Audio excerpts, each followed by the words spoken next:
E hoje nós vamos dar seguimento, então, na nossa nova série, intitulada O Cristão e a Cultura, ok? Temos aqui a nossa arte Redenção nas Relações, ou seja, na relação do cristão com cada coisa da realidade criada ou com cada pessoa criada à imagem de Deus. Na semana passada, eu quero encorajar para você fazer uso aí das plataformas digitais, na conta da família dos que creem, vídeo ou áudio. Você tem a primeira exposição intitulada Exegese Cultural, pelo pastor Fabiano Krenk, e hoje nós vamos dar seguimento na nossa série com o seguinte título: O Cativeiro Ideológico, ok? A Sociedade dos Bárbaros. Vamos projetar lá? Abra a escritura em 1 Coríntios capítulo 14, por favor. Nós vamos usar esse texto como nossa base para reflexão agora aqui. 1 Coríntios capítulo 14. Antes, deixa eu justificar basicamente por que cativeiro ideológico, a sociedade dos bárbaros, porque nós entendemos que, à luz da narrativa bíblica, no fim dos tempos, haverá o juízo contra a sociedade ímpia, que é chamada de a Grande Babilônia. Digam comigo, a Grande Babilônia. Então, nós temos o início dessa história contada em Babel, Gênesis 11, que é uma cidade construída na esperança de que o empenho do homem salve o próprio homem. Os homens que não criam na promessa graciosa de Deus de não mais enviar dilúvio, logo posterior ao dilúvio, constrói uma cidade fortificada e uma torre cujo cume alcance os céus. Porque eles constroem para que, se Deus mudasse de ideia, isso na concepção deles, eles correriam para aquela torre num possível segundo dilúvio e não seriam mortos. Então, Babel representa o homem depositando esperança salvífica em si mesmo. Quem me entende, diga assim. Então, a história, Gênesis 11, é Babel, uma cidade. A narrativa bíblica continua, essa cidade se torna uma nação chamada Babilônia, que vai perseguir e manter o povo de Deus em cativeiro. E concluídas as escrituras de Apocalipse 13 em diante, quando Deus vai julgar a então sociedade ímpia, ela é chamada de a Grande Babilônia. Preste atenção, Babel, Babilônia, a Grande Babilônia. Mas diferente de Babel e Babilônia, que eram lugares geográficos, a Grande Babilônia não é mais um lugar geográfico, é um cativeiro ideológico. E por isso, os homens recebem uma marca, que é chamada a marca da besta, que vai na testa e na mão direita. Porque padrão de pensamento modela comportamento. Então, a marca da besta não é um chip, não é o símbolo da Coca-Cola virado contra o sol, não é o código de barras. A marca da besta é uma estrutura de pensamento que modela comportamento. Digam comigo, padrão de pensamento modela comportamento. Então, a sociedade ímpia do fim dos tempos é um cativeiro. Embora a maioria de nós se considere livre, é cativa. É essa a reflexão que eu quero ter nessa manhã. E esse cativeiro ideológico, padrão de pensamento que modela comportamento, é a sociedade dos bárbaros. Diga comigo, o cativeiro ideológico, a sociedade dos bárbaros. Então, queremos conversar a respeito dessa estrutura que procura escravizar a mente da sociedade atual. Para isso, vamos a 1 Coríntios, capítulo 14, versículo 1. Vamos ler 11 versículos para extrair desse texto um princípio. Ouça, eu não vou expor o texto dentro do seu contexto aqui, que trata do uso dos dons espirituais, mas eu vou extrair o princípio básico desse texto para a nossa reflexão. Então, Paulo diz: segui o amor e procurai com zelo os dons espirituais, mas principalmente o de profetizar. Diga comigo, principalmente o de profetizar. Porque o que fala em línguas desconhecidas não fala aos homens, senão a Deus, porque ninguém o entende, e em espírito fala mistérios. Mas o que profetiza fala aos homens. Diga comigo, o que profetiza fala aos homens. Para edificação, exortação e consolação. O que fala em línguas desconhecidas edifica-se a si mesmo, mas o que profetiza edifica a igreja. Eu quero que todos vós faleis em línguas, mas muito mais que profetizeis, porque o que profetiza é maior do que o que fala em línguas. Diga comigo, o que profetiza é maior do que o que fala em línguas. A não ser que também interprete para que a igreja receba edificação. 6. E agora, irmãos, se eu for ter convosco falando em línguas, que vos aproveitaria? Se não vos falasse por meio de revelação, ciência, profecia ou doutrina? Da mesma sorte, se as coisas inanimadas que fazem sons, seja flauta, seja cítara, não formarem sons distintos, como se conhecerá o que se toca com flauta ou com cítara? Cítara é a palavra que dá origem à guitarra, faz alusão a todos os instrumentos de corda. Flauta faz alusão a todos os instrumentos de sopro. 8. Porque se a trombeta der som incerto, quem se preparará para a batalha?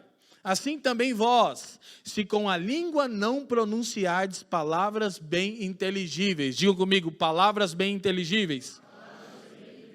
Como se entenderá o que se diz? Porque estareis como que falando ao ar. 10. Há, por exemplo, tanta espécie de vozes no mundo e nenhuma delas é sem significação. Mas, se eu ignorar o sentido da voz, serei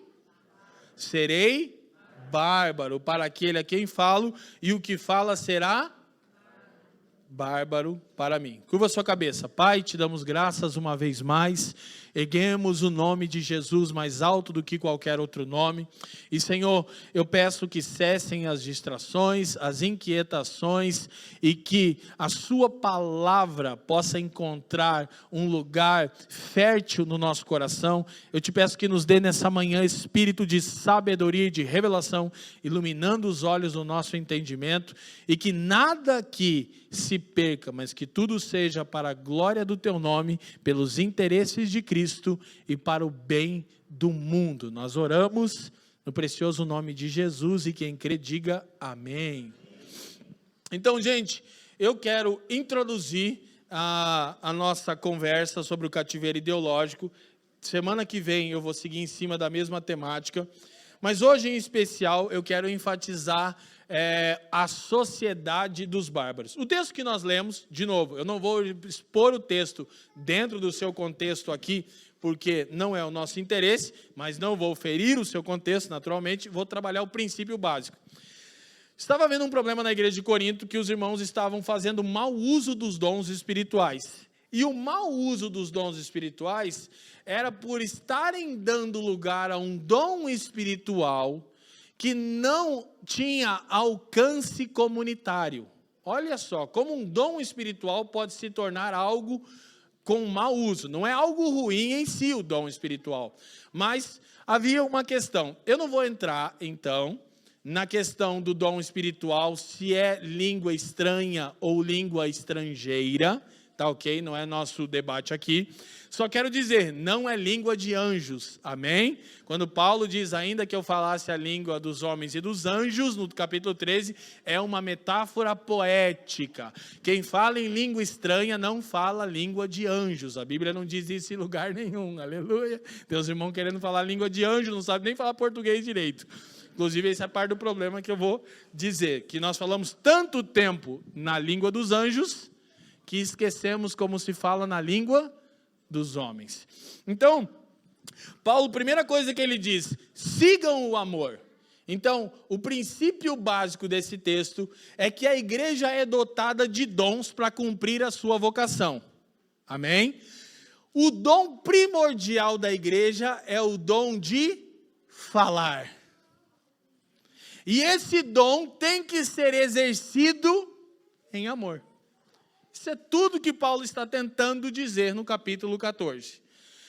O evangelho é essencialmente uma mensagem verbal. Né? É atribuída a Agostinho de Hipona, outros atribuem a Francisco de Assis a seguinte frase: pregue o evangelho, se necessário, use palavras. Ela é bonita, mas é incompleta. Porque o evangelho é, antes de qualquer coisa, uma verbalização do que Deus fez.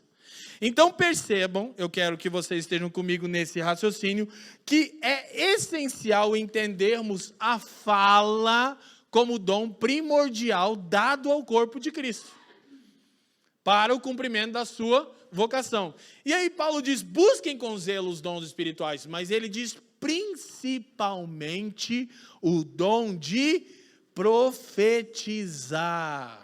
E aí muitos irmãos têm a tendência em pensar em predição. Naturalmente havia um aspecto de predição na profecia, ou há. Eu não estou trabalhando aqui a questão dos dons espirituais, não é meu intuito. Mas essencialmente o que é a profecia? E a profecia, do grego profeteu, é basicamente uma proclamação feita sob inspiração divina. Então, tendo isso em mente, Paulo diz, busquem os dons espirituais com zelo e fervor, mas principalmente busquem a capacidade de falar sob inspiração divina. Porque o evangelho é essencialmente uma mensagem que deve ser falada. É ou não é verdade que as razões dos nossos muitos conflitos é a fala? Tiago não ensina exatamente isso no seu livro, irmãos? A raiz de todos os males é o quê? A língua. E por que eu estou afirmando que vivemos numa sociedade de barbárie? Porque perdemos a capacidade de falarmos uns aos outros seguindo o amor. A gente já não usa mais a fala por causa do amor. A gente usa a fala para ofender, para ferir, para fragmentar, para sedimentar, para segregar. E a igreja tem essencialmente o papel de ser embaixadora de Cristo. E os embaixadores de Cristo são essencialmente chamados para reconciliar. Nós já vamos ver isso. Então, o termo usado aqui por Paulo para profecia, o teólogo Leon Morris diz o seguinte, denota algo um tanto parecido com a nossa pregação, mas não é idêntica a ela. Então, profetizar, no Novo Testamento, normalmente é a mesma palavra usada para a pregação. Daí os cessacionistas, os que não creem na continuidade dos dons espirituais, acreditam que profecia é apenas o ato de pregar um sermão público. Mas esse autor discorda, e eu concordo com esse autor. Ele diz, não é a transmissão de um sermão preparado cuidadosamente, como no caso desse que vocês escutam, mas a elocução de palavras diretamente inspiradas por Deus. Ok? Ou seja, é quando você, fora de um contexto de pregação, não que isso não possa acontecer durante a pregação, mas numa conversa corriqueira, fala sob inspiração divina. E aí Paulo diz que todo aquele que deseja falar sobre inspiração divina deve seguir o amor. Está entendendo a mentalidade básica de Paulo no texto? E está dizendo que esse dom de fala sobre inspiração divina é maravilhoso. Mas os irmãos da igreja de Corinto, eles estavam gostando mais de um outro dom, que era o dom de línguas estranhas ou estrangeiras. Não estamos discutindo esse ponto aqui, ok? E aí os irmãos estavam falando em línguas estranhas ou estrangeiras e não havia intérprete. Então quase que ninguém entendia nada e Paulo disse, gente, o essencial da fala é comunicar alguma coisa. Se ninguém entende o que você fala, a sua fala não comunica, não enriquece, não agrega, não produz, não promove nada. Amém? Então, eles estavam gostando muito do dom de línguas. O mesmo teólogo diz algo essencial que talvez mostre o porquê. Leon Morris diz, o caráter espetacular da elocução estática, ou seja, da fala solo, do monólogo, parece ter apelado grandemente para eles. Embora esse teólogo não diga o que eu vou dizer, eu creio que é porque os coríntios ainda sofriam muita influência da cultura grega. O que era comum na Grécia Antiga? Você encontrar em cada esquina um filósofo falando estaticamente, um monólogo. sem que ninguém o interpelasse, acrescentasse ou se opôsse a ele. Então, aqueles irmãos, talvez, que não eram tão assim benquistos pela sociedade, que é escrevendo aos Coríntios que Paulo diz que Jesus não tinha chamado dentre eles muitos eruditos, aqueles irmãos mais simples, eu acho que eles começaram a achar olha, agora eu também tenho uma capacidade de fala e todo mundo vai me ouvir, sem me dizer nada, sem se opor. Quem não está entendendo, né? Bem parece os filósofos, não parece? Os caras estão lá nas esquinas da Grécia Antiga dizendo ser ou não ser. E a galera está ouvindo, tipo assim, eu sempre costumo dizer isso, a gente ensina o Leivson, a gente tem vários professores aqui, Felipe Bartosevski, você ensina 3 horas, aí você abre um tempo para perguntas, não tem pergunta nenhuma. Aí eu digo, das duas uma, ou entenderam tudo, então talvez isso ficou assim foi muito atrativo para os coríntios. Se Paulo repreende isso e diz, gente, parem de fazer isso. O dom de línguas estranhas ou estrangeiras serve para edificação, mas o dom primordial é a profecia. Porque o que profetiza fala aos homens. E o que Paulo está interessado é que os oráculos de Deus sejam falados aos homens. E os irmãos estão lá falando em línguas estranhas ou estrangeiras sem que haja clareza. Então, não há real diferença entre ininteligibilidade e mudez. Tudo que se visa com o idioma é que seja utilizado para comunicar um sentido. Agora, Paulo vai aprofundar a problemática e vai dizer o seguinte. Ele vai dizer que há muitas vozes no mundo. Verso 10. E nenhuma delas é sem significado. Aí ele diz, mas se eu ignorar o sentido da voz, serei bárbaro para aquele a quem falo, e ele será bárbaro para mim. Então, primeira coisa para a gente ir organizando o raciocínio. Primeiro, há muitas vozes no mundo, nenhuma sem significação. A fala é a externalização de uma cosmovisão. O que é cosmovisão? Visão de mundo, né? Cosmos do grego mundo. Então, quando alguém fala, ele externaliza sua visão de mundo. Quem está me entendendo? Diga, a fala é a externalização de uma visão de mundo. Então, a fala comunica a maneira com que alguém interpreta o mundo ao seu redor. Paulo disse, então, há muitas vozes no mundo e nenhuma é sem sentido. Toda fala traduz uma cosmovisão. Curioso é que a palavra aqui, significação, nenhuma fala sem significação, do grego é dunamis, e dunamis é poder ou força. Então Paulo está basicamente dizendo, há muitas vozes no mundo e nenhuma é sem poder, sem força, porque a fala produz, a fala move, a fala gera, a fala incita, a fala provoca, a fala constrói ou a fala destrói. E Paulo diz, toda fala tem um poder. Mas vocês estão caindo num pecado tão grave que vocês estão falando algo que ninguém entende, não há sentido nenhum, não há poder, não há construção, não há edificação nenhuma. Então, o que Paulo está repreendendo é a tendência de falarmos numa língua que ninguém entende. Olha como a gente inverteu o papel. Estando eu aqui na função de traduzir essa mensagem difícil para vocês, a tendência de alguns de nós é pensar assim, cara, por que esse cara vai ficar falando essa montoeira de coisa que eu não entendo? Por que ele não prega só a Bíblia, como se eu não estivesse pregando a Bíblia? Porque a gente não está interessado no que acontece lá fora. A gente está interessado em manter a nossa tribo em paz.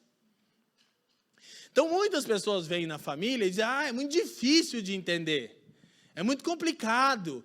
É porque você está acostumado, ficou 20 anos ouvindo o azeite da viúva, a capa de Elias, é o ano da capa de Elias, está rindo porque é verdade, né? O ano do rompimento, rompimento eu entendo, né?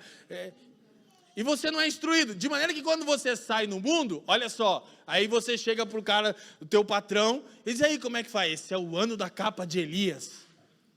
O que você está fazendo? Você está tornando inacessível o evangelho. Você está tendo uma linguagem de gueto, tribal, que não faz sentido para ninguém. E aí, quando você está sendo instruído a aprender a falar na língua dos homens, você não quer, você quer uma igreja que seja um pouco mais fácil de entender. Na verdade, é difícil de entender isso, né? A capa de Elias, o rompimento, isso que é difícil. O ano do avivamento, o ano da reconstrução. Os irmãos destrói e constrói todo ano, né? O ano de destruir, o ano de construir. Então, aí Paulo diz, gente, primeiro, toda fala tem poder, mas a fala de vocês está tão ruim que não tem poder nenhum, que ninguém entende o que vocês estão falando. Vocês deveriam procurar, de novo, primordialmente, essencialmente, o que profetiza é maior do que o que fala em língua estranha ou estrangeira. Porque ele se faz entender. Amém? Então daí ele vai dizer, mas se eu ignorar o sentido do que alguém está falando, se eu não prestar atenção no que alguém está falando, se eu não procurar entender a cosmovisão por trás da fala de alguém, eu vou ser um bárbaro para ele e ele será um bárbaro para mim. A sociedade dos bárbaros. Hoje, a internet essencialmente é um campo de guerra. Não tem nenhum tipo de diálogo, eu não estou falando com você está falando ao ar e eu estou falando ao ar. E para quem vê isso de fora, parece a sociedade dos bárbaros. Porque as pessoas só se agridem, se desrespeitam e balbuciam coisas que não fazem sentido. Curiosamente, a palavra bárbaro, ela é um exemplo de onomatopeia. Olha só aí, hein? Figura de som. O que é isso? É quando você cria uma palavra para traduzir um som. Papá, onomatopeia. Então, o que era bárbaro? Barbar. O bárbaro era alguém que o interlocutor não estava entendendo. Era como se a pessoa estivesse dizendo assim, ó, e Paulo diz, pare com isso. Glória a Deus. Está entendendo? Aí ele vai dizer, não proíbam falar em língua, mas se não tiver intérprete, fala com Deus e consigo mesmo, fala em espírito. Em língua estranha ou estrangeira, outro dia a gente fala de dom espiritual, o que a gente pensa sobre isso? Mas Paulo diz, busquem primordialmente a capacidade de profetizar. Falar ao outro em amor debaixo de inspiração divina. De maneira inteligível. Senão estaremos como que falando ao ar. Então, denota um homem cuja linguagem não faz sentido. Muitas vezes a palavra é empregada de modo pejorativo, em alusão aos que vivem além dos limites da civilização. Então, o que seria um bárbaro? Alguém não civilizado. Então, me parece que a gente está todo mundo nessa condição. E o essencial do que eu quero compartilhar nessa manhã com vocês é não vamos tomar lado na sociedade dos bárbaros. Vou dizer de novo. Não vamos tomar partido na sociedade dos bárbaros. Porque algo essencial à função da igreja é a capacidade de falar sobre inspiração divina de maneira que o outro compreenda. Então, quando o Espírito Santo, olha a característica de Babel, qual é? Sem compreensão mútua. Quando o Espírito Santo desce sobre a igreja em Atos 2, o que acontece? Eles falam e os homens de todas as nações da terra que estavam ali entendem as grandezas de Deus na sua própria língua. E hoje a igreja está vivendo o maior número, historicamente, de cristãos evangélicos no Brasil, sem mencionar os irmãos de matriz católica, e a nossa fala é como quem fala ao ar, é como quem está balbuciando, porque a gente está falando um monte de coisa dentro de um lado. A gente não está traduzindo o evangelho, a gente está tomando partido na sociedade dos bárbaros. De novo, eu não quero entrar nesse debate aqui, porque esse púlpito não é lugar para isso, há outras ocasiões. Mas ontem eu vi de novo uma pessoa conhecida, lá no perfil do Instagram, cristã, conservadora, armamentista. Tipo assim, cara, dá vontade de falar, como você se sente assim? Você se sente, sou armamentista. Tipo, Eu não estou entrando no debate, tá bom? Eu não vou entrar, não é minha intenção. Eu só fico cutucando esse tema aqui. Mas, gente, o que você acha que você agrega com isso? No perfil do Instagram, você já constitui o outro um opositor seu. Quem está me entendendo? Que sejamos perseguidos por sermos cristãos. Tudo bem, quer deixar ali cristão? Ok. Mas não por ser armamentista ou desarmamentista, seja lá o que você preferir nisso. Amém? Então, parece que nos falta civilidade.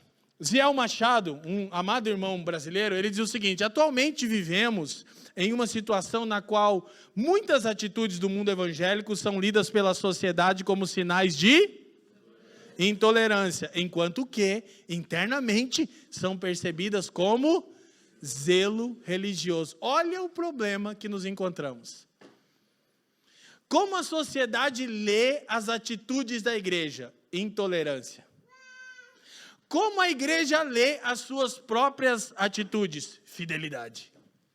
Zelo. Alguém precisa mediar a conversa, sim ou não? Porque senão, de um lado a sociedade está e a igreja está daí tipo, hã?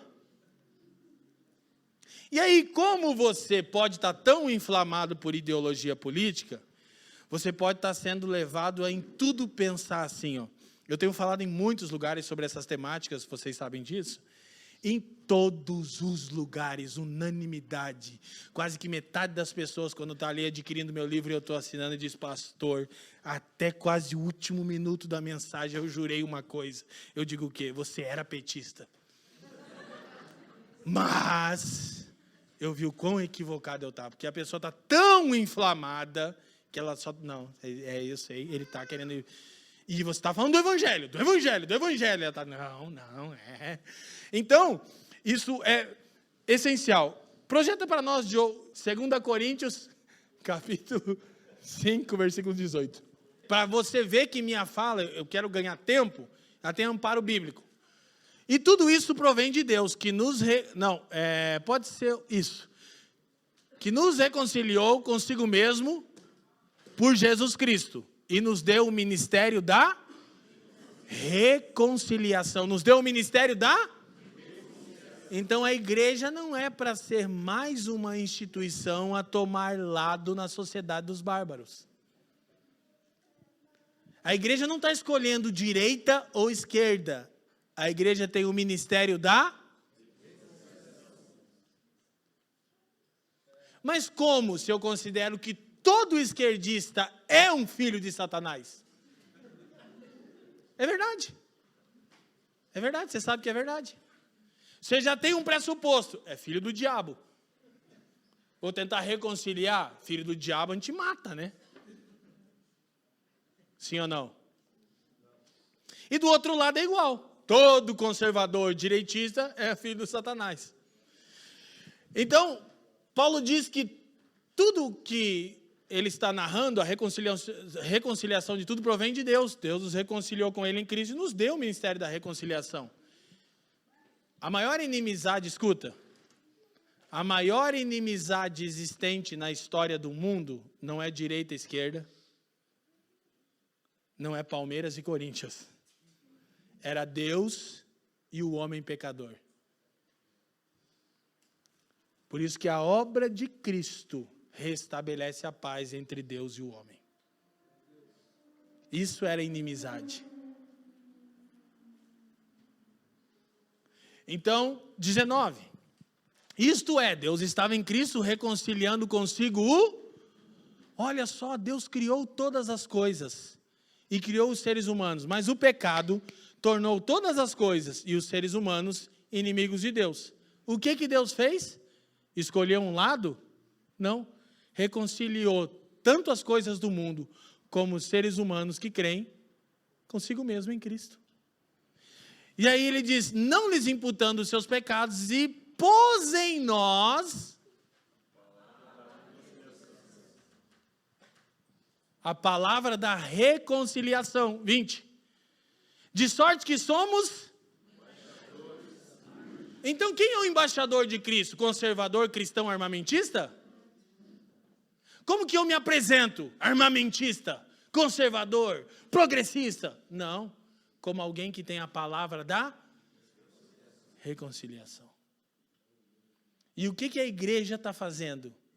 Botando mais lenha na fogueira da sociedade dos bárbaros.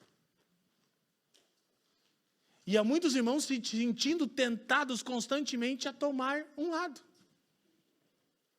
Como? Eu não tenho um lado. Eu sou de Cristo, estou reconciliado com Deus e com o mundo. E tenho paz com o meu semelhante. Então, ele diz, como se Deus por nós rogasse.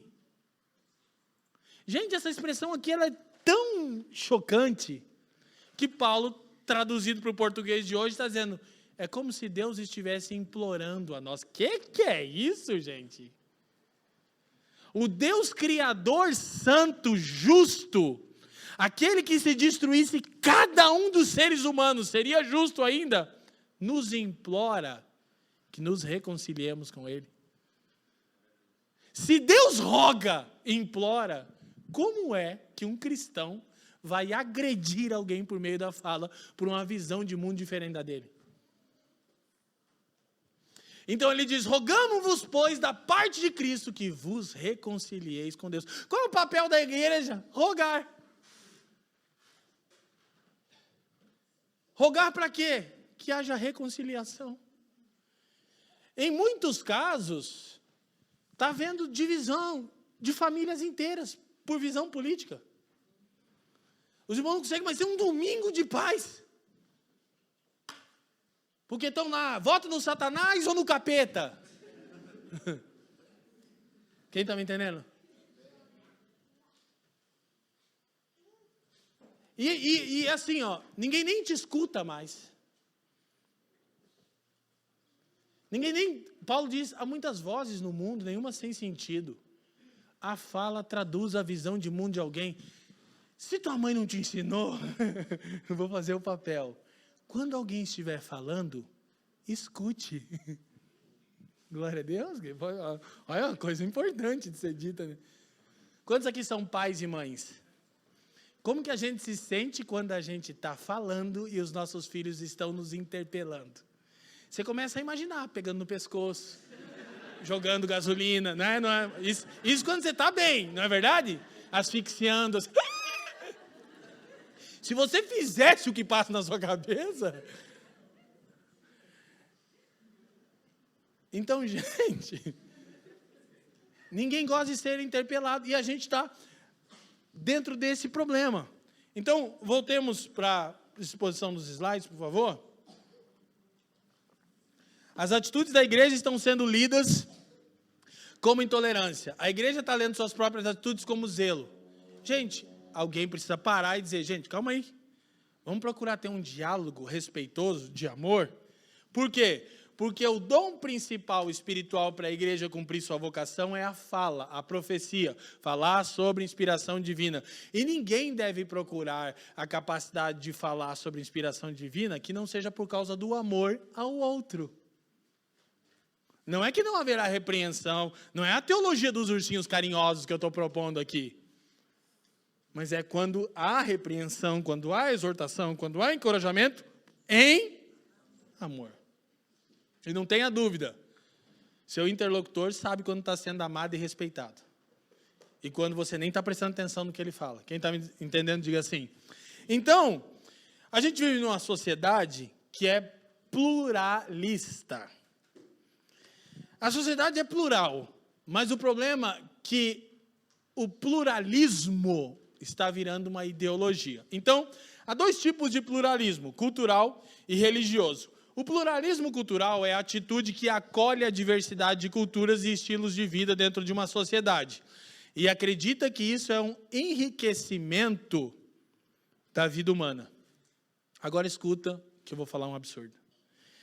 Então, a sociedade é plural. Eu não estou perguntando para você se você concorda. É um fato, é uma estatística, ela é plural. Então, a diversidade de culturas e de estilo de vida. Reconhecer o pluralismo é o primeiro passo. Agora, mesmo que a postura de alguém seja reprovada pelas Escrituras, e naturalmente então pela igreja, viver numa sociedade plural enriquece a vida. Por quê? Eu posso discordar do estilo de vida de alguém, ok? Mas respeitá-lo me enriquece em amor, me exercita em amor. Ah, mas essa pessoa tem essa ideologia. Isso, respeitá-lo exercita o amor em mim. Difícil, né? Aí qual é a nossa saída de sempre? A bolha religiosa. Agora tem bastante gente voltando para a igreja. Porque estão sendo atraídos por Deus? Não, porque estão escolhendo o seu lado na guerra da sociedade dos bárbaros. E todo dia a gente é pressionado a tomar uma posição, como se ser seguidor de Cristo não fosse o maior posicionamento que alguém pode tomar na sua vida. Então é essencial entendermos isso. Agora, essa leitura, embora seja mais coerente, não deve nos levar a esquecer que as culturas não são moralmente neutras, tá? Vamos receber todas as culturas que elas são neutras. Não são neutras. Há pressupostos em cada cultura. Mas dar o direito ao outro me exercita em amor. Quem está me entendendo? Amém? Sim ou não? Então, isso é o pluralismo cultural. Já o pluralismo religioso é mais problemático. É a crença de que as diferenças entre as religiões não são uma questão de verdade e mentira. Isso aqui já é fruto do iluminismo. Mas de diferentes percepções da única verdade. Eita! Que falar de crenças religiosas como verdadeiras ou falsas é inadmissível. Não diga que a minha crença é a mentira. A crença religiosa é um assunto particular. Como costumamos dizer, cada um de nós tem o direito de ter a nossa própria fé. Isso é pluralismo religioso. Então aqui nós temos um problema. Porque o pluralismo religioso iguala Jesus a Buda. Mas, escute, o essencial para os cristãos em contextos de pluralismo religioso não é imposição, é uma vida que testemunha a mensagem que é verbalizada. Que a pessoa vai ter o direito de continuar igualando para ela Jesus a Buda. E eu não preciso me preocupar com isso a ponto de tentar impor a ela. Eu preciso sim pregar verbalmente e essencialmente viver de maneira tal que suscite nela questionamentos. Por que eu me comporto de maneira tão coerente com a crença que eu tenho? Quem está me entendendo, diga assim. Então, pluralismo cultural e o pluralismo religioso. Depois você volta nessa mensagem nas plataformas digitais para refletir com um pouquinho mais de tempo. Então, quando a gente vê que o pluralismo religioso acha inadmissível discutir religião como verdadeira ou falsa, isso é fruto da pós-modernidade. Então, a pós-modernidade é basicamente isso que foi definido por Jean Lyotard. Simplificando ao máximo, ele disse, define o pós-moderno como incredulidade em relação às metas narrativas. Já disse isso aqui várias vezes. O que é a característica de uma pessoa pós-moderna? Ela é incrédula quanto qualquer meta-narrativa. Presta bastante atenção. O que é uma meta-narrativa, pastor? É uma narrativa de mundo abrangente. É uma narrativa de mundo que diga, essa é a verdade absoluta. Então, os pós-modernos não acreditam em verdade universal. Eles dizem, é verdade para você. E queira você ou não, gostemos nós ou não, a sociedade é assim. Não adianta dizer, não, você não pode ser assim. Seria esse o caminho para os cristãos? O caminho da barbárie? Não, porque a pessoa pensa como um pós-moderno. Ela não crê em nenhuma visão absoluta de mundo. Então, duas coisas, que são os dois passos práticos para nós nessa manhã. Semana que vem a gente vai caminhar nisso. Ok? Presta atenção nas palavrinhas difíceis, que a gente explica bem explicadinho e fica simples para todo mundo entender. Duas coisas os cristãos precisam, diálogo e co-beligerância. Digam comigo, diálogo e co-beligerância. Fica tranquilo, é uma palavrinha não tão usada, muito usada por Francis Schaeffer, por John Stott, para explicar um conceito bem interessante. Agora, presta atenção. Primeira coisa que a gente precisa, aprender novamente a dialogar. Ok?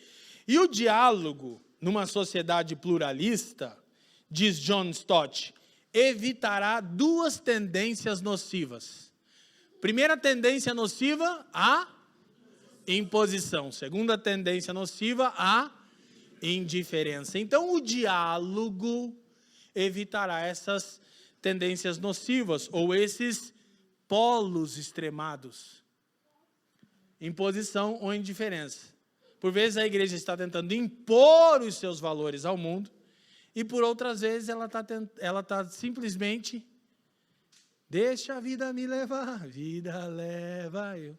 É um conceito, inclusive, está estabelecido por filósofos franceses, né? A gente vai chegar lá no final, mas é bem visto na música do Charlie Brown Jr.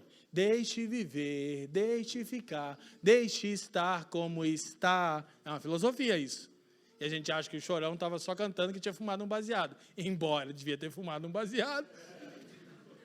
Ele está procurando propor uma sociedade indiferente. Porque muitas vezes a gente está dizendo que tem amor, mas é indiferença. Cuidado, tá? Então essa mensagem aqui é ótima para as pessoas que vivem para si mesmas. Ai, graças a Deus, é verdade. O pastor falou, não precisa entrar em conflito, a sociedade dos bárbaros, mas no fundo você quer viver sua vida em paz. E Jesus sabe que a indiferença é tão pecaminosa quanto a imposição. Cristão nenhum tem o direito de dizer, deixe viver, deixe ficar, deixe estar como está. Alguém que tem luz de quem Deus é e do seu soberano propósito, vai ser cobrado se fizer isso. Então, aí John Stott vai falar de 4 benefícios do diálogo. Primeiro, uma relação de autenticidade, pois valoriza as relações pessoais que permitem conhecer e ser conhecidos. Primeira coisa, gente, a ser reaprendida. Relação autêntica. O que é uma relação autêntica? Pastor Fabiano Crenque falou semana passada que você não deve ver o outro como seu projeto evangelístico. Não existe diálogo se a pessoa está falando com você e você está só pensando no que você vai falar para ela. Quem está me entendendo? A pessoa está ali, abrindo o coração, aí você está, não, precisa evangelizar. E a pessoa está, então, nesse ano, foi muito difícil, a pandemia, minha família, eu tenho que falar, pelo amor de Deus, pelo amor de Deus, cara, seja uma pessoa normal. Então, a relação autêntica, onde você tem interesse em conhecer o outro. Ok? Segunda coisa que o diálogo promove, humildade, aumentando o respeito mútuo e permitindo verificar se a discordância da perspectiva cristã é fruto de uma caricatura de Cristo, pela qual a igreja seja responsável. Isso aqui acontece muito. Quando nós somos humildes num diálogo, a pessoa começa talvez a se opor ao evangelho, e você descobre, peraí, esse Jesus que você descreveu agora não é o Cristo. Terceiro, o diálogo promove a integridade. Ouvir permite desfazer as falsas imagens em relação aos outros, perceber os problemas reais e conhecer as suas convicções. Gente, rapidinho, quem aqui, uma vez na vida, tinha uma opinião formada sobre alguém, sentou com essa pessoa e descobriu que estava 100% equivocada? Levante a mão. Quase toda hora, na verdade. A gente começa, na igreja, aqueles irmãos muito doentes, né? Eles começam, acho que aquilo foi para mim. Os irmãos para raio, né? Chega ali, aí tá o Ali, tá o Du e tá o Nando conversando, aí um olha pro cara de longe, ixi, estavam falando de mim. Né? Os irmãos que acham todo o mundo, os irmãos são o centro do universo. Não, mas por vezes a gente vai sentar com uma pessoa, o esquerdopata, e você senta e vê um ser humano, e você diz, poxa, eu estava 100% equivocado sobre essa pessoa. Quem está entendendo? E aí, quarto benefício do diálogo, para a gente avançar, crescer em sensibilidade. Digam comigo, crescer em sensibilidade. Conduzindo a uma postura de escuta com real interesse de entender o outro. Ô, gente, deixa eu te falar uma coisa. Procurar com sensibilidade entender o outro não é abandonar a verdade do evangelho. Tem gente que acha que a pessoa está falando da visão. Há muitas vozes no mundo, nenhuma sem significado. A pessoa está falando da visão de mundo dela. Aí, muitas vezes, aquilo é tão horrível que você começa a ficar desesperado. Eu preciso fazer alguma coisa? Não, Deus já fez, fica tranquilo. Escuta a pessoa, que a pessoa vai perceber o seguinte, ele está me ouvindo de verdade. Ele tem interesse em entender o que eu estou dizendo. Ele já não veio com um sermão pronto para já metralhar minha cara. Naturalmente, você não abriu mão das suas convicções da verdade. Não é isso. Isso seria desconstruir nossa fé. Mas é saber, em amor, profetizar. Falar sobre inspiração divina. E aí, querido, Paulo diz que quando alguém profetiza, o coração do outro é desnudado. Aí o interior vem para fora. Ele se prostra em terra e reconhece o senhorio de Cristo. É isso que Paulo continua no texto que a gente leu. Agora, já indo para o final, a gente vai esquentar o assunto. Então, se o diálogo promove, olha só, relação de autenticidade, humildade, integridade, sensibilidade, a gente precisa falar de lutas identitárias e o papel da religião. A gente precisa levantar a seguinte questão: há alguma verdade nas lutas identitárias? Ou todas são esquemas satânicos e malignos contra a família brasileira? Porque talvez você possa achar, e alguns irmãos estão na bolha, embora a gente fica provocando que saiam da bolha, você possa achar que isso não é um problema seu. Mas, querido, a gente está assistindo a série Stranger Things, né? Até agora está meio... não estou gostando. Mas agora eu vou até o fim, né? Porque eu aprendi. Uma coisa muito boa eu aprendi com o meu primeiro pastor. Vai ler um livro? Leia até o final. Então, eu não consigo se eu não terminar. E daí, estamos lá, né? Já na terceira temporada, assistindo. Negócio meio que nada a ver. Alguém já assistiu aqui? Entendeu, né? Só pode ser esquerdista. Um sim desse, assim, tão... Olha só, presta atenção. Aí chega um momento da série que os garotinhos lá, que eu não vou dar spoiler para quem quer assistir, eles arrumam as namoradinhas deles, né? Não tem? Aí um dos menininhos lá, que é o Will, não tem uma namoradinha e só quer brincar com a galera. Daí ele tá brincando com eles e os dois tinham brigado com as namoradinhas, eles estão pensando em como que vão falar com as namoradinhas e tal. Aquele papo bem de criança, né? Aí, esse que não tem namoradinha fica chateado, briga, sai da casa brabo. Aí o outro vai atrás dele e fala: eu não tenho culpa se você não gosta de garota. Só isso. Não precisa mais nada. Depois na série você vai ver todo o jeito que o menino se veste. Eu não fui até o fim da série e vou. Pois eu vou dizer, eu acho que nem vai desembocar no que eu estou pensando. Não precisa. Já foi lançada a ideia. Entendeu? Aí eu disse para a Fran, isso me indigna, não a pessoa. A tentativa de, em tudo, entregar essa narrativa. Agora, daí você pensa, não, tá tudo bem. Não, a série não tem nada disso até aqui. Eu acho que nem vai ter. Mas escute, presta atenção. Isso chama-se princípio de gotejamento.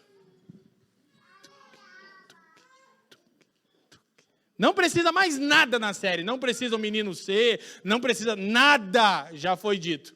Eu não tenho culpa que você não gosta de garota. Aí passou. Passou nada. Eu disse, nossa... Ô, produção, é isso mesmo, eu já volto e digo, poxa, agora eu já estava achando ruim a série. De novo, eu acho que não vai desembocar no que parece, mas não precisa. Já começou. Então, se você acha, o que eu tenho a ver com isso, pastor? Essa mensagem é tão difícil, você queria o quê? O manto profético de Elias? O ano apostólico do rompimento? Aí você sai na rua, vai evangelizar, parece um bárbaro.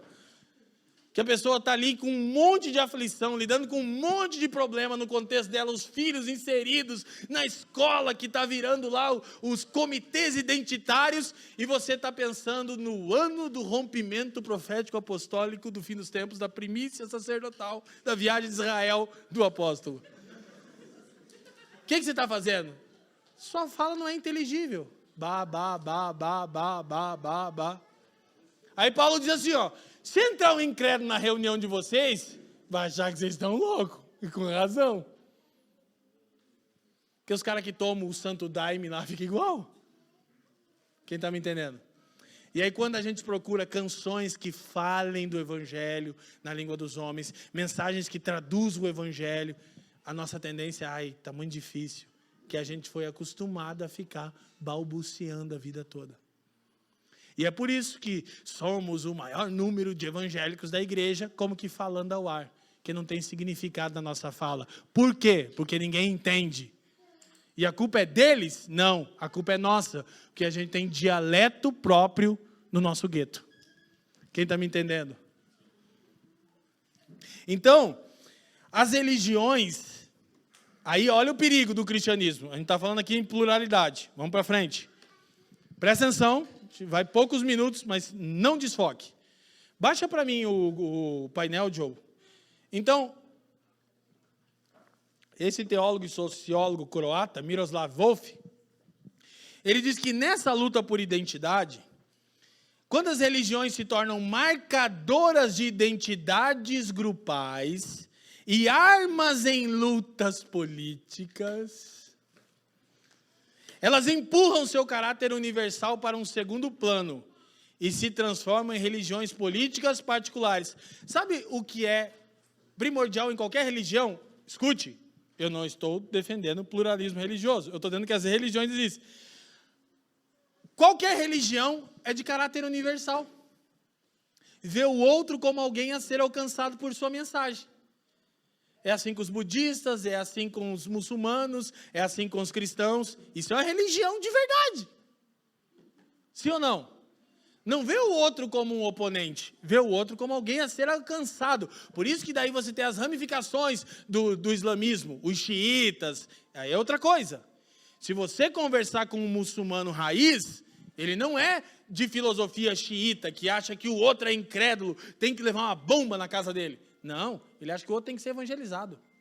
Só que quando as religiões se tornam marcadoras de identidades grupais, elas viram armas políticas e empurram seu caráter universal. Já não quero mais alcançar todos, escute. Eu quero apenas servir a um projeto. Aí ele diz, Deus se torna um servidor do grupo. Acima de todos. Opa, então Deus está comigo. Quem que sobrou para o outro de Deus? Nada. Quem que é o outro? O Satanás. Se eu estou com Deus, quem que está com o outro? O capeta. Então Deus se torna um servidor do grupo, identificando quem somos. Quem somos? E quem são? E com quem devemos criar laços de amizade e quem devemos colonizar ou destruir. Quem devemos excluir e quem devemos abraçar. E aí a gente vai reverberando isso para os nossos filhos. E aí quando os nossos filhos começam a ver coleguinhas na escola com comportamentos diferentes do que a gente ensina, eles começam a ver como eles e nós. Quem está me entendendo? Um empenho que a Fran tem feito é que o bem guarde as amizades com os amiguinhos não crentes.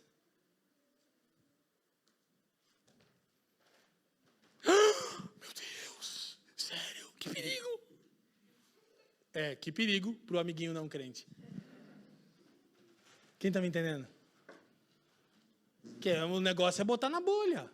É mais fácil colocar na bolha. É bem mais difícil. A gente estava lá, era tudo Adão, né? Já no aniversário do bem, era 7 Adão. Mas tinha 5 que achavam que não era Adão. Que são os mais adâmicos, inclusive. Que eram os nossos filhos. O meu, o do Leandro, o do Salomão. Né? Aí tinha os 2 menininhos lá. Um já era mais conservador, o outro progressista, né? Um é conservador. Aí o outro soltou um chuma-névias lá. O Zafé já olhou para ele e falou, que feio! Natural, é até bom, mas tem um limite. Entendeu? Aí o bem já, todo mundo nos olhou, tipo assim, nós vamos agora botar ele na fogueira. O menino ficou branco na mesa. Tipo, o que eu falei? Eu só disse um palavrão. Tipo, lá em casa isso é comum. Então o jeito de a gente ensinar ele é outro. Entendeu? Quem está me entendendo? Ou seus ouvidos são tão santos. Você só escuta coisa boa, né? Só louvor. Então, gente, O problema é quando a religião se torna marcadora de identidade. Então, todo cristão tem que ser do grupo de... Criamos nós e eles. E quem são eles? São os do mal. Sempre, né? É o Thanos e a tropa dele. Então, a gente acaba servindo isso. Aí Deus é o servidor do grupo.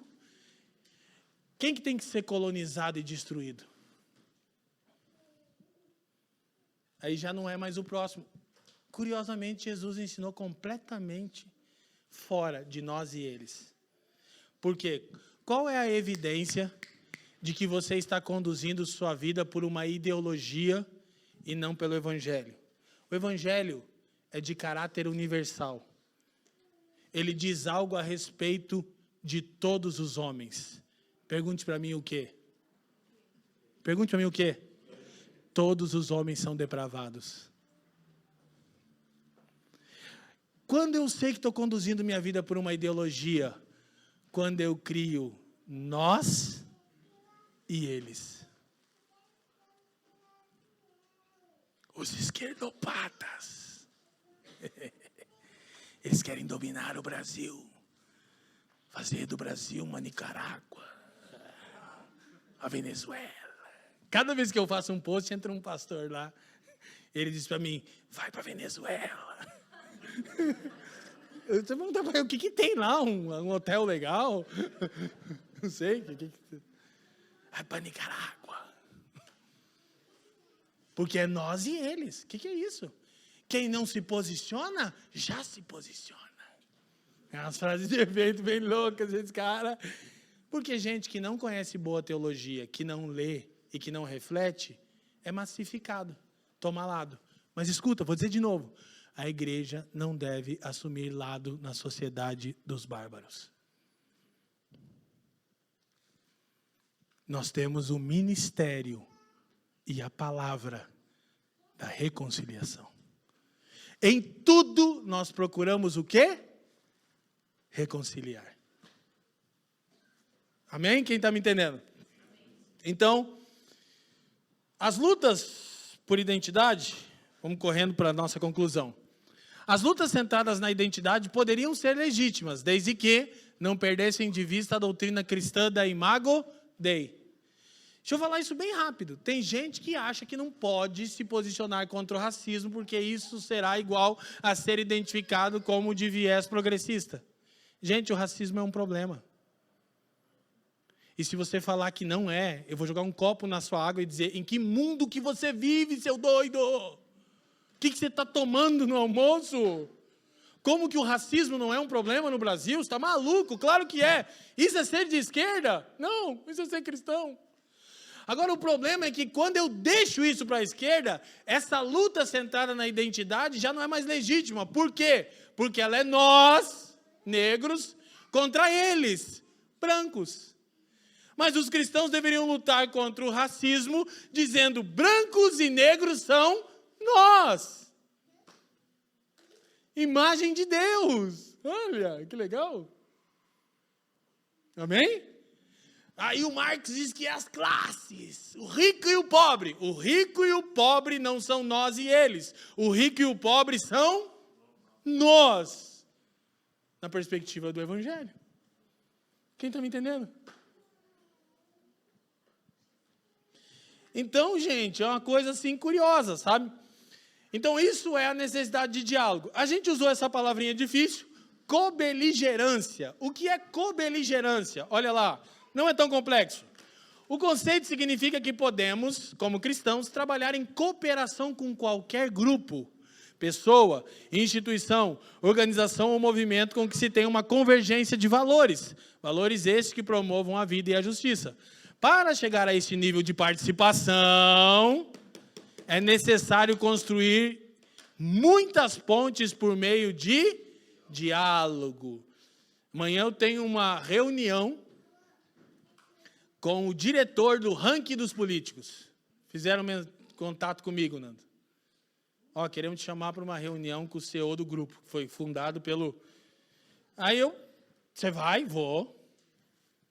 sei o que eles querem. Inclusive, junto com o Brasil Paralelo, mesmo que talvez você não goste, as duas iniciativas que eu ainda considero que conseguem ser imparciais na maior parte do tempo. O ranking dos políticos, 100% imparcial, né? Uma ferramenta top, eu fico sempre divulgando. Me chamaram. Vamos ver, né? Entendeu? Então, com beligerância. Ok, gente? O que vocês querem? Entendeu? Vamos entender, vai ter que ter diálogo. Eu confesso para vocês que eu queria ficar mais neutro, eu queria só dar pau. Mas como eu conheço a iniciativa, que está pensando em votar nos políticos, não tem viés. Tem os caras que estão trabalhando por justiça, tem toda lá uma maneira de considerar isso. Negócio legal. Então, vamos ver se eu vou participar ou não, né? Mas eu confesso para vocês que estudando isso nesses dias, tirando folga, os caras fizeram contato comigo, eu falei, ixi, amor. Eu estava preparando o sermão da cobeligerância, os irmãos me chamaram. Os irmãos, não sou irmão, né? Mas glória a Deus, vamos ver no que vai dar isso. Mas fica tranquilo, tá? Que eu não sou. É difícil de me convencer. Mas é possível trabalhar em parceria, desde que haja muito diálogo. Quem está me entendendo? E aí, a diferença é que, por exemplo, imagina um cristão lá fazendo parte do Black Lives Matter. Aí ele vai dizer, gente, tá tudo bem, o racismo é um problema, I can breathe, foi um erro. Só que é o seguinte, não são eles, os brancos. Somos nós, raça humana, que precisamos de reconciliação. Aí eu trabalho com vocês. O cara planta dinamite no olho do furacão. Isso é o evangelho. Quem está me entendendo? Até o Paulo fez isso em Atos 17. Falou, e o Deus desconhecido? Isso aí que eu sirvo. Deixa eu falar para vocês aqui. Então, aí os cristãos vão ser o quê? Para a gente ir concluindo, eles vão ser o que Miroslav Volf chama de doadores de sabedoria. Aí os cristãos param de pensar que Deus está perdendo a luta, se inserem nas muitas áreas por meio de diálogo e cobeligerância e entendem que o seu papel não é impor e não é ser indiferente, é doar a sabedoria de Deus. Quem está me entendendo? Então, se eu puder doar a sabedoria de Deus nessa iniciativa que estão me chamando, o que eu vou fazer? Agora, claro, eu vou ser taxado de uma coisa ou de outra. Então, agora eu confesso para vocês, é o exercício de pôr em prática que eu estou ensinando. Eu tenho que deixar isso para lá e fazer o que eu sei que tem que ser feito. Mas é complexo. Então, os irmãos entendem. Aí, o que é? Olha o que diz Miroslav Volf, para a gente terminar. Os bons doadores respeitam a integridade dos recebedores. Há limites para o que os outros estão capacitados a receber ou estão dispostos a fazê-lo. Limites que os doadores devem respeitar. Os cristãos devem compartilhar a sabedoria conforme lhes ensina a Escritura de 1 Pedro 3, 15 e 16. Abre aspas. Dando uma explicação de sua esperança com mansidão e respeito. Fecha aspas. É Pedro, palavra apostólica, Escritura, Bíblia, palavra inspirada. Os recebedores muitas vezes vão se apropriar com gratidão do que lhes é oferecido, mas o modificarão para adaptá-lo à sua própria interpretação geral da vida. Você está doando a sabedoria do Evangelho e o cara adapta ela. Como diz, conclui Miroslav, dar aos outros o direito de receber o que querem e de fazer daquilo que julgam adequado faz parte do respeito que os doadores mostram pelos recebedores. Às vezes, não, mas a pessoa, ela vai. Está tudo bem. Esse não é um jogo de 46 do segundo tempo em que Deus está perdendo para o diabo no estádio do capeta. Deus é soberano. Fica tranquilo. Você foi um fiel doador da sabedoria de Deus, dando razão da esperança que você tem com mansidão e respeito. Deixa Deus fazer, varão. Aí os cristãos não iam ser vistos, presta atenção, como mais uma ala da barbárie, mas como pessoas que sabem dialogar, sabem ouvir, sabem ofertar sabedoria e sabem dar a liberdade das pessoas fazerem o que bem entenderem com isso. Quem está me entendendo? Amém? Então, para a gente concluir, a solução para a nossa sociedade, não mudou aqui, John. Na era presente, Deus quer fornecer um espaço e um tempo para que as pessoas livremente se rendam ao seu reino. Então a gente precisa entender que esse é um tempo onde Deus está dando esse espaço. Por isso, olha só, vou lembrar vocês, por isso que a descrição da vinda de Jesus é meio horrível assim, porque esse tempo vai estar esgotado. Mas agora, Deus está conferindo um espaço para que as pessoas livremente, voluntariamente, se rendam ou não ao seu reino. Não foi isso que Jesus fez? Ofertou sabedoria. Então, é essencial. Agora, se a gente trabalhasse dessa maneira, com diálogo e com beligerância, a gente não seria visto como mais uma religião marcando identidade, fazendo parte de um grupo distinto que cria o nós e eles. Mas a gente ia ser visto como um povo distinto, como um povo influente. Então, a solução para a sociedade atual não é menos cristianismo, como afirmam os pós-modernos, e sim mais cristianismo, só que autêntico. É essencial a gente ter isso em mente. Só que as pessoas quase que têm razão em dizer que a sociedade não precisa do cristianismo, haja vista a postura da igreja. Então, como a gente vai atuar na sociedade? John Stott diz o seguinte: a doutrina bíblica de Deus e a dos seres humanos guiam nossa conduta numa sociedade pluralista. Presta atenção.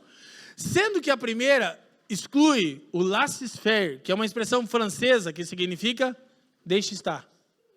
É isso que o Chorão está cantando. Deixe viver, deixe ficar, deixe estar como está. Então, por compreendermos quem Deus é, não tem como a gente deixar como está. E a segunda, a imposição.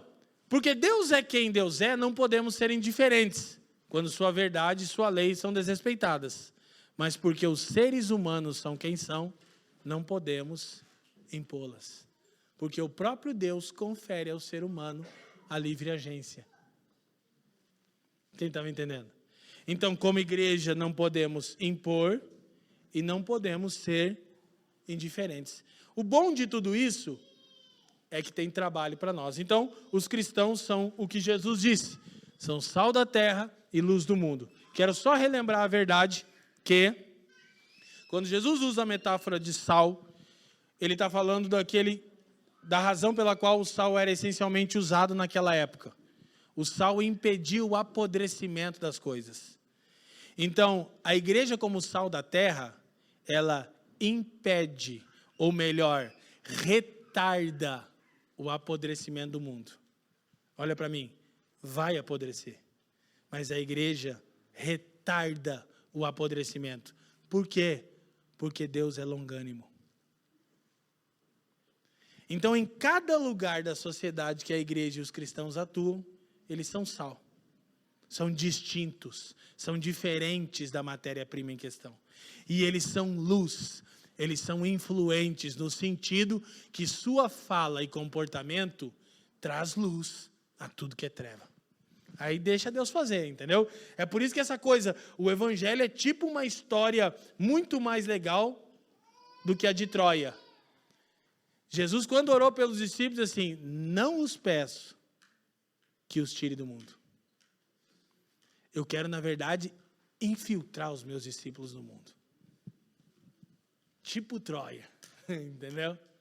Que é uma revolução de dentro para fora. Mas aí a gente vai precisar saber como se comportar. Então, qual é o papel da igreja? Essa expressão é maravilhosa. Devo ela a John Stott. Ele diz que a igreja é a consciência da nação. Então, encerrando, Stott diz assim: devemos tentar educar a consciência pública a conhecer. Gente, olha para mim, o evangelho é tão coerente, que quando ele é bem explicado, até o incrédulo acha que faz sentido. Ele pode não ser salvo pelo evangelho, isso é uma obra do Espírito, mas ele vai dizer que a abordagem do evangelho para com o racismo, a abordagem do evangelho para com o problema do machismo, vai dizer, cara, faz todo sentido. E aí vai olhar os movimentos e vai dizer, isso não faz sentido nenhum. Porque é sempre nós e eles. E o Evangelho diz: o problema é nosso. Olha só. Se o Pai é nosso, o pão é nosso, o pecado também é. Não é essa a oração primordial de Jesus? Pai nosso, pão nosso, perdoa os nossos pecados. O cristão entra na sociedade e diz: é um problema nosso. Aí a sociedade diz: uau, nunca vimos pessoas tão distintas e influentes como vocês. Aí aquele texto lá de Atos 2. E caíam na simpatia do povo. Começa a acontecer em muitas comunidades. Amém?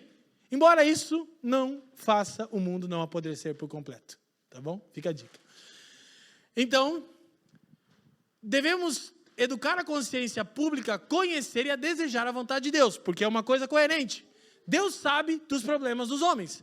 A igreja deve procurar ser a consciência da nação, já que não podemos impor a vontade de Deus por meio de legislação, e também não podemos convencer as pessoas apenas citando passagens bíblicas.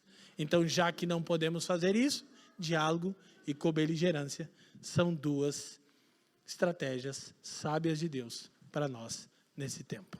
Amém, meus irmãos?